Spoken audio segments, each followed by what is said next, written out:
Start off with the press release, the aggravated assault on a police officer. This began actually probably around noon when we had a couple of victims found that their backpacks had been stolen from an unlocked car. One of the items that was in the backpack were some AirPods. The victims used the tracking to be able to find out where these went and learned that they were at a business near 10th Street and Kiwanis Avenue. It's actually the 2500 block of West 10th Street. They called police, and the officer showed up, went inside, and was looking for the stolen AirPods. There was a woman that was inside that heard him asking. She ran over to the counter, grabbed her license and the AirPods, and ran out of the store. It's pretty obvious that there was probably some involvement with the stolen AirPods, so that the officer chased after her. She ran into or out of the building, got into a car. As the officer got there, she backed out at a very high rate of speed. That ended up dragging the officer on the ground for a short distance, and then she tore out of the parking lot. The officer ended up having what amounted to non-life-threatening injuries, but did go to the hospital to get checked out. We had quite a few officers that came to that area, and somebody initially, let's see, it was probably about 5:20, I think, that we had a call from somebody that there was a car that was parked in their driveway that they didn't recognize. This car matched the description of the person that was involved with the assault on the officer.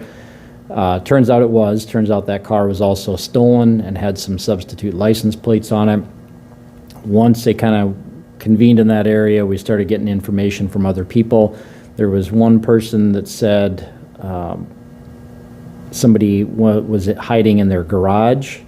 That was the 2100 block of West 21st Street.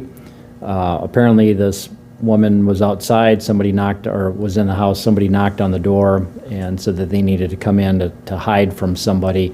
She wouldn't let them into the house, and then they ended up going into the garage, and the person locked the door. Officers went in there and found her hiding inside there.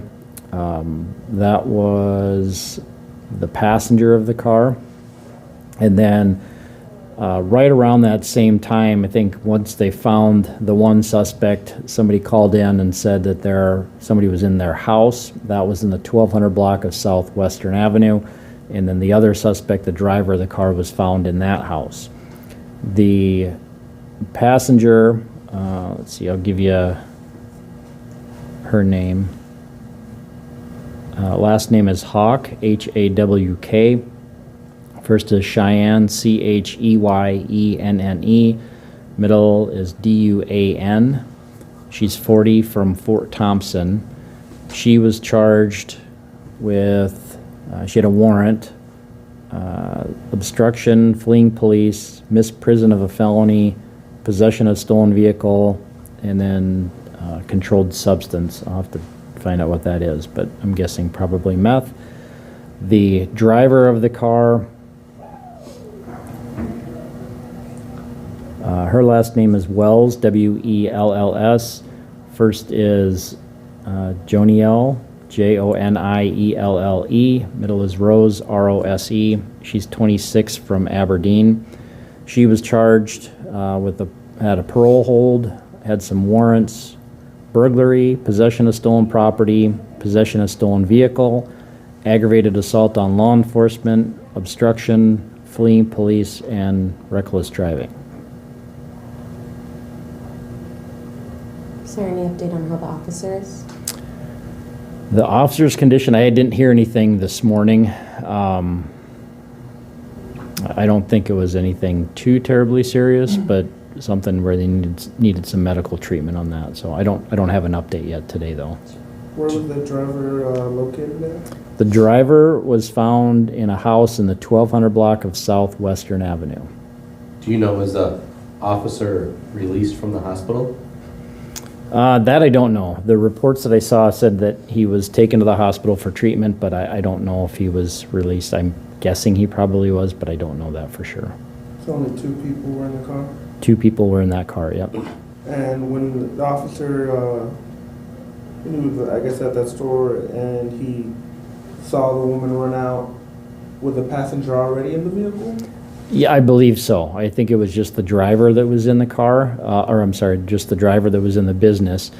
Everything, all the reports that I read just said it was that suspect, the driver, ran from the business and then jumped in the car. Were the owners of the property where they were hiding, were they home or there, or was it like surveillance camera with this? So the one where she was hiding in the garage, the owner was there. The other one was gone and came home and found the house locked, and apparently that was unusual. And so that's why they realized that somebody was probably in their house. They didn't know who it was, but once the officers got there and found the person hiding in the basement, then they quickly figured out where that was the driver of the car. So where was the property stolen from? That was...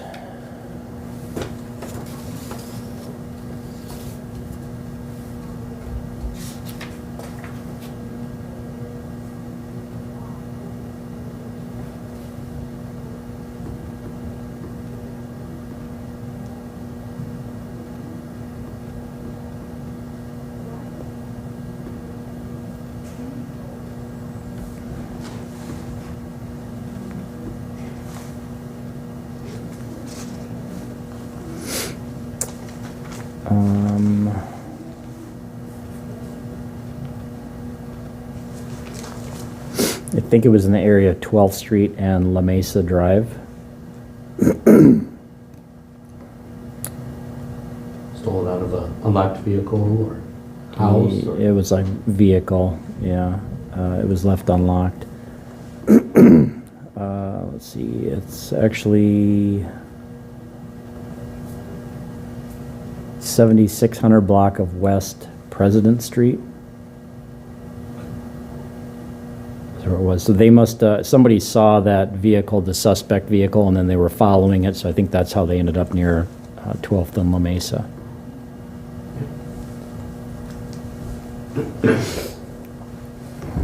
Anything else on that one? Okay, the other aggravated assault, that was a pursuit that happened, but before that, we had a couple of officers that saw a man that had was a parole absconder, and they were looking for him. They ended up finding him. It was in a car that was parked in the 900 block of South Marion Road. This was around 12:40 p.m. The officers were driving a marked patrol car. They had parked that in front of the suspect vehicle.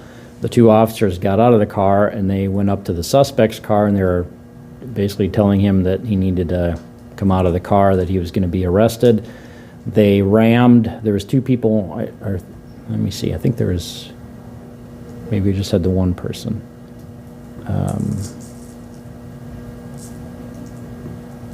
Yeah, so just the one guy in there. So he ended up, he had backed into that spot to begin with, and so the two vehicles were kind of facing each other. And when the two officers confronted him and told him to get out of the car, he ended up ramming the patrol car and had to push it to basically get out of his spot. In doing so, he ended up driving, almost hitting both officers. Both officers said that they were afraid that he was going to hit them with the car. Once he had pushed the patrol car back enough, then he was able to get out of there. There was a highway patrol officer that was in the area and initiated a pursuit to stop this car. We had some other vehicles that assisted, that followed along. This pursuit, I don't have speeds. The speeds, I think, were pretty high speeds, but they ended up driving around on the west side, ended up getting on I-29 over to I-90, then south on 229, got off on Cleveland and Cliff. They were driving around, and eventually the car was stopped near Rice Street and Cleveland. The troopers were able to get that car stopped. The driver then was arrested without any other issues outside of that. There was some meth and marijuana found in the car. There was also a gun that was found in the car. The man was arrested for aggravated assault on law enforcement, aggravated eluding, committing a felony with a firearm. He's on parole, so a parole hold, possession of controlled substance, possession of a firearm by a former drug offender, and possession of a firearm by a former violent offender were the charges. And his last name is Mitchell, Mitchell. First is Paul, Paul. Middle is Quinton, Quinton, and he's 39 from Sioux Falls. So he had a firearm in the vehicle with him? There was a firearm in the vehicle, yep. Was that stolen or? Nothing, they ran the numbers on it. It doesn't appear to have been reported stolen at this point. Just in terms of like general safety when those types of pursuits are happening, what are like tips for people if they like encounter that while they're driving or on the sidewalks? I'm assuming there's like running of stoplights and stuff. Yeah, the best thing that people can do is just pull over and stop. And so that really holds true with any emergency vehicle. When you see the lights, hear the siren, pull over to the curb and stop and wait for them to pass. The pursuit, it depends on kind of the speeds and where they're going, but a lot of the times the car that's trying to flee is traveling faster than at a high speed, and there's obviously no sirens out. So it may be a little startling to have somebody get passed by a car going at a very high rate of speed. In those cases, get out of the way. If you see it coming, try to get out of the way, get to a safe spot. If you're able to, call police and report it. That's probably the best thing to do, but first and foremost, people need to get to a place where they know they're going to be safe.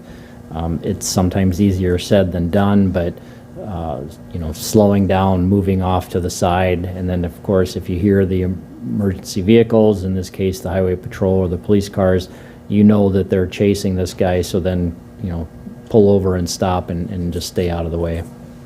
Were there like stoplights and stop signs ran in this chase? Yeah, there was a few. I don't know exactly where they were, but there was, in the reports that noted a couple of times when he ran stoplights or stop signs. I imagine he probably ran some stop signs too.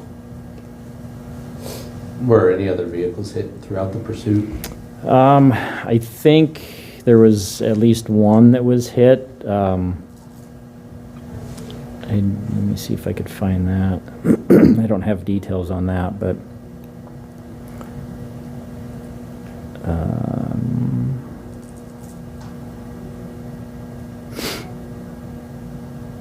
there's a couple of, I guess, near collisions. I think 3 different ones. Excuse me, there was one, I think it was kind of a side swipe. I don't think it was anything extensive. But no injuries from? No injuries from that. Yeah, and here I do see there's a couple, quite a few red lights that he ran along with the stop signs.